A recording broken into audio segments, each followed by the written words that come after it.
Apakah Reka adalah seorang master? Sialan, mengapa kamu begitu rendah hati? Apabila aku mengetahui kamu adalah master, aku pasti tidak akan menyentuhmu.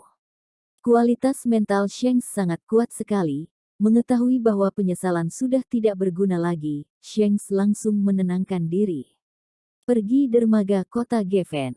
Shanks memerintah Budi, Reka bisa menutup jalur darat, apakah dia bisa menutup jalur laut? Budi menganggukkan kepala, mengerti. Setengah jam kemudian, mereka tiba di dermaga kota Geffen. Namun adegan yang terjadi di depan mata, membuat mereka merasa putus asa. Seluruh dermaga kota Geffen telah diawasi oleh tentara militer.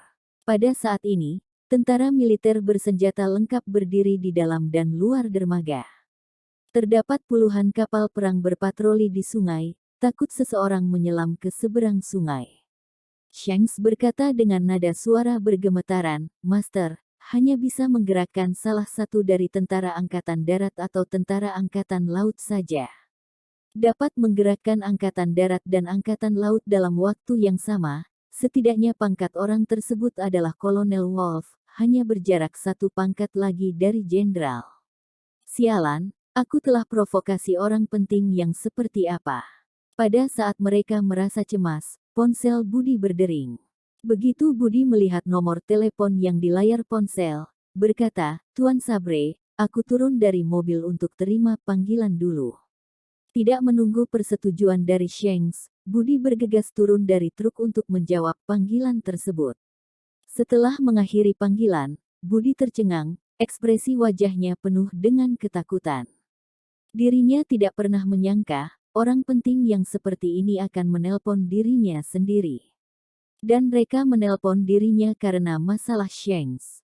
Kali ini Shanks telah menimbulkan masalah yang begitu besar, dia bahkan telah menyinggung orang penting tersebut. "Maaf Shanks, kamu yang melakukan semua ini, tidak ada yang bisa selamatkan kamu lagi." Budi mengertakkan gigi, mendekatkan hati, membalikkan badan dan masuk ke dalam truk.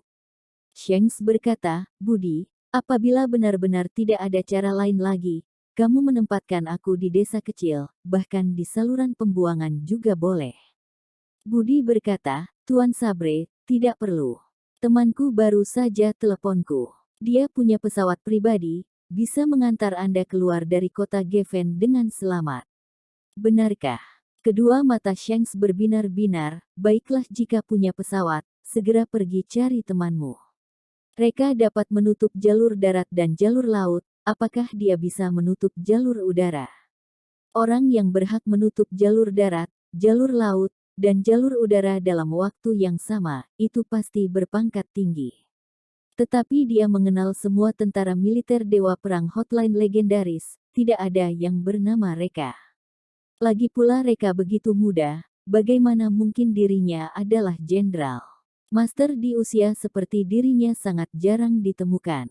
Budi menyetir mobil, melaju menuju ke pinggiran kota.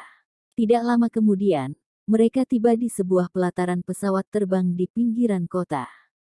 Hal yang membuat Shanks merasa kaget adalah, tidak ada pesawat terbang di pelataran. Shanks bertanya linglung, "Budi, di mana pesawat?" Budi berkata, "Oh, pesawat disimpan di dalam gudang, akan segera dikeluarkan. Mari kita masuk, Tuan Sabre." "Benarkah?" Shanks berkata dengan setengah ragu.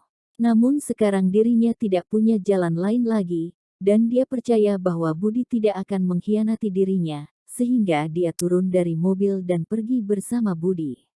Mereka berjalan masuk ke dalam pelataran pesawat terbang melalui pintu belakang. Shanks mengamati pelataran pesawat terbang ini, semakin dilihat merasa semakin familiar. Shanks menarik nafas dalam, berkata, "Mengapa aku merasa tempat ini sedikit familiar?" Budi tersenyum sinis, "Tuan Sabre, Anda pernah datang ke sini, apakah Anda lupa? Anda pernah memakai dua pesawat terbang yang di sini." Begitu mendengar kata-kata Budi, Shanks langsung menghentikan langkah kaki, merasa tegang dan cemas, kedua mata membelalak. Shanks sudah ingat. Di sini adalah pelataran pesawat pribadi Petrus. Shanks pernah menggunakan pesawat Petrus tanpa persetujuan, dan mereka berdua pernah bertengkar karena masalah ini. Tidak menyangka, hubungan pertemanan Petrus dan Reka sangat dekat. Pada momen ini, Budi membawa dirinya ke kawasannya. Ini merupakan sebuah jebakan. Shanks berkata dengan penuh amarah, "Budi, kamu telah hianatiku." Budi menghelakan nafas, "Tuan Sabre, dengarkan saranku, jangan melakukan perlawanan yang sia-sia lagi. Aku menjaminnya, meskipun kamu orang kepercayaanku, kali ini kamu tidak akan bisa melarikan diri." Dasar bajingan. Shanks memaki sambil membalikkan badan untuk melarikan diri. "Dasar pengkhianat, matilah kamu." Begitu Shanks membalikkan badan, suara teriakan langsung berhenti. Tidak tahu sejak kapan, langkahnya dihalangi oleh sekumpulan pria yang mengenakan jas hitam. Pemimpin mereka adalah Petrus. Petrus tersenyum simpul, berkata dengan arogan, "Tuan Sabre, selamat datang di daerahku." "Sialan," Shanks berkata dengan nada rendah, dan langsung melarikan diri. Petrus melambaikan tangan, "Tangkap dia."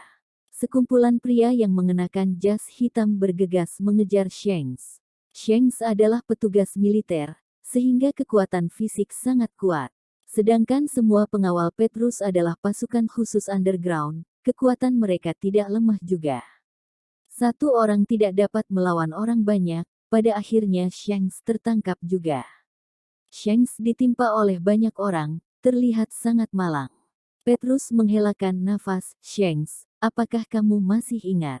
Beberapa hari lalu di acara penutupan Love Felicity, kamu menangkap dan mempermalukan aku di hadapan banyak orang. Ini baru beberapa hari saja, kejadian itu juga terjadi padamu. Benar-benar roda kehidupan berputar, orang yang bisa tertawa sampai akhir adalah pemenangnya." Shanks merasa sangat sedih, benar, orang yang dapat tertawa sampai akhir adalah pemenangnya. Sayang sekali, dirinya tidak bisa tertawa lagi. Shanks meraung seperti binatang buas. "Petrus, tertangkap olehmu, aku terima dengan sepenuh hati. Tetapi, Budi, kamu khianati aku tidak terima. Kamu jangan lupa, pada saat itu aku menyelamatkan nyawamu, sehingga kamu bisa hidup sampai sekarang. Petrus berikan keuntungan apa kepadamu, sehingga kamu menurutinya? Apakah keuntungan yang dia berikan lebih berharga dibandingkan nyawamu?" Budi menghelakan nafas, "Tuan Sabre, tampaknya Anda masih belum paham. Aku tidak patuh kepada Petrus, tetapi kepada orang penting itu, seseorang yang bahkan kamu sendiri tidak berhak memandangnya." Shanks memaki, "Omong kosong. Aku adalah seorang petugas militer. Apakah orang itu adalah seorang jenderal? Bahkan aku juga tidak berhak memandangnya." Budi berkata dengan nada serius, "Tuan Sabre, sejujurnya, seorang jenderal berdiri di hadapanmu, kamu harus memberi hormat dan menunduk kepada beliau." Shanks tertegun. Melihat ekspresi wajah Budi, tidak terlihat seperti sedang bercanda. Tetapi, orang penting yang seperti apa dapat membuat seorang jenderal memberikan hormat dan menunduk kepadanya? Pada saat ini, sebuah kendaraan militer melaju ke arah sini, kemudian berhenti di samping Shanks. Meratapi kendaraan militer tersebut, hati Shanks bergejolak. Itu adalah sebuah mobil hongki, melihat dari tingkat kemewahan dan plat mobil, ini merupakan pelayanan bagi seorang jenderal. Sialan, apakah dirinya telah menyinggung seorang jenderal? Begitu pintu mobil terbuka, seorang pria gagah turun dari mobil. Setelah melihat jelas wajahnya, Shanks merasa terkesiap dan hampir pingsan. Lone Wolf. Ternyata adalah Lone Wolf, pengikut Reka. Shanks pernah menyelidiki Reka, tentu saja dirinya pernah menyelidiki Lone Wolf juga. Awalnya Lone Wolf adalah seorang kuli bangunan, kemudian Reka merekrut dirinya menjadi saudaranya. Dia adalah seorang jenderal. Omong kosong, omong kosong. Bagaimana mungkin seorang kuli bangunan menjadi jenderal? Lagi pula, bagaimana mungkin Reka mampu merekrut seorang jenderal menjadi saudaranya? Shanks berkata dengan nada gemetaran, kamu siapa?" Lone Wolf berkata dengan ekspresi wajah kecewa, "Eits, kamu tidak tahu aku siapa. Pada saat itu kamu pernah merebut Lovelicity dengan kakak laki-lakiku dan ingin mengadakan pesta penyambutan untukku di sini. Ternyata semua ini adalah kemunafikan. Shanks, Jenderal Perang Gok. Kuli bangunan ini, ternyata adalah Jenderal Perang Gok. Sialan, Tuhan, apakah kamu sedang bercanda denganku? Aku telah memprovokasi Jenderal Perang Gok. Pada saat itu, karena dirinya ingin menghibur dan merayu Jenderal Perang Gogoh, sehingga berebutan Lovelicity bersama mereka. Pada saat itu dirinya terlihat sungguh bodoh sekali, sungguh bodoh. Merebut kawasan kakak laki-laki Jenderal Perang Gok, untuk menghibur Jenderal Perang Gok, bagaimana mungkin dirinya akan berhasil merayunya? Tunggu sebentar, kakak laki-laki Jenderal Perang Gok. Mereka adalah kakak laki-laki Jenderal Perang Gok. Kalau begitu, betapa mulia identitas mereka. Memikirkan hal tersebut, saat ini Shanks ingin bunuh diri di sini. Lone Wolf berjongkok, kemudian menepuk bahu Shanks. Sebenarnya, aku merasa sangat kagum denganmu. Karena, kamu adalah orang pertama yang berani menentang kakak laki-laki, dan tidak hanya sekali saja. Kamu sungguh jantan sekali, aku kagum denganmu. Shanks tidak menjawab, kemudian pingsan. Ketika Jenderal Perang Gok berjongkok, tiba-tiba sebuah pemikiran melintas di dalam benaknya. Mereka, Tuan Agung Valkyrie, mereka berdua bermarga, Valkyrie. Apabila begitu, apakah mereka adalah Tuan Agung Valkyrie? Di dunia ini hanya Tuan Agung Valkyrie saja, yang mampu mengendalikan Jenderal Perang Gok. Pemikiran ini, membuat Shanks langsung pingsan di tempat. Mengerikan sekali, sungguh mengerikan sekali. Lone Wolf menendang Shanks dengan penuh amarah, sialan. Kenapa dia pingsan? Biarkan aku berpura-pura kuat bisa langsung mati. Petrus, Jenderal Perang Gok rendah hati sekali. Lone Wolf melihat ke arah Budi. Seketika sekujur tubuh Budi bergemetaran, dan bercucuran keringat dingin, langsung berlutut di atas lantai. Jenderal, aku akan menebus kesalahanku, beritahu semua kejahatan kriminal yang dilakukan oleh Shanks. Lone Wolf menarik nafas dalam, jika kamu bekerja sama dengan baik, aku akan ampunimu. Budi langsung bersujud dengan penuh terima kasih. Shanks, Tokia telah mabuk. Tokia tidak sadar diri, sekujur tubuh terasa lemas, terbaring di dalam pelukan mereka, kedua mata berbinar-binar. Terlihat sangat menawan sekali. Mereka merasa sangat gembira. Mereka mengetahui, kesempatannya telah tiba. Setelah menjomblo selama 30 tahun, hari ini dirinya akan mengucapkan selamat tinggal pada hidup menjomblo. Mereka menarik nafas dalam, berkata, Tokia, sudah larut malam, mari kita pulang. Tokia berkata dengan nada suara serak, iya. Setelah berjalan masuk ke dalam mobil, Tokia tidak bisa menahan diri, langsung menangis. Mereka merasa sedikit kasihan. Mereka mengetahui bahwa, hari ini Astina telah menyakiti hati Tokia. Tokia menangis karena sedih. Mereka menenangkan Tokia, menangislah jika kamu ingin menangis. Hoa, Tokia menangis histeris. Kenapa saudaraku menjauhiku, menjatuhkan aku? Bahkan sahabat baikku juga khianatiku, bahkan ingin bunuh aku. Mengapa begitu sulit untuk memiliki seorang teman setia? Mereka mengulurkan satu tangannya, menepuk bahu Tokia, mereka tidak pantas menjadi saudara dan temanmu. Tokia memegang lengan mereka dengan kuat, mereka berjanji padaku, tidak peduli apapun yang terjadi kamu tidak boleh tinggalkan aku, ya.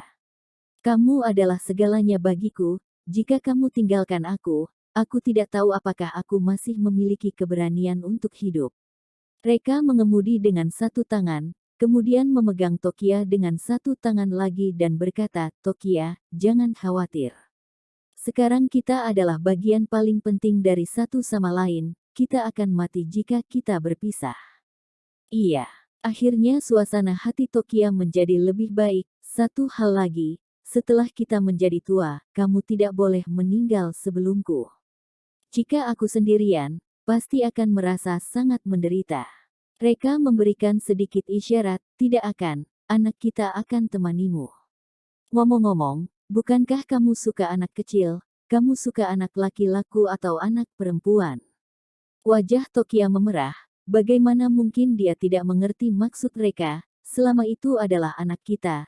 Tidak peduli itu adalah anak laki-laki atau perempuan. Aku menyukai mereka semua. Reka berkata dengan semangat. Kalau gitu, ayo punya anak. Tokia menganggukkan kepala. Iya. Amitabha, Tuhan Maha Kuasa, berkat dari surga. Akhirnya Tokia menyetujui.